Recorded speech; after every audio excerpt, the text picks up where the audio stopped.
YouTube இதாண்ட Yercaud first time பார்க்குறேன். இதான் first time பார்க்குறேன். ஏற்காடெல்லாம் ஊட்டியோட சின்னது. ஊட்டியெல்லாம் இதை விட பெருசு. அதான் ஊட்டி நான் 2 வாட்டி பார்த்துருக்கேன்ல. அதனால இது வேஸ்ட்.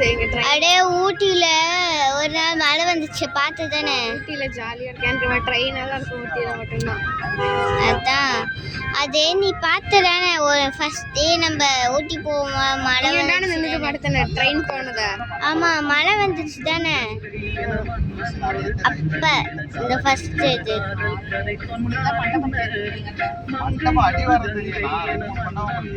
ஒரு ஏற்காடு கிட்ட வந்துட்டோம் கைஸ். இதான் ரியல் ஏற்காடு. சின்னதா இருக்கும் ஊட்டி விட. இப்போ நீங்க பாக்குறது ஏற்காடு. இங்க எவ்வளவு சிறுசா இருக்கு பாக்குறதுக்கு. ரியல் லைஃப்ல பெருசா இருக்கு தானடா. ரியல் லைஃப்ல பில்டிங்ல இடிச்சு போட்டுட்டாங்கன்னா நல்லாவே தெரியும். ஏற்காடு இடிக்க முடியாது. காசு கொடுத்து வீடு பில்டிங் கட்டிருக்காங்க. டாடி ஃபோன் கொடு.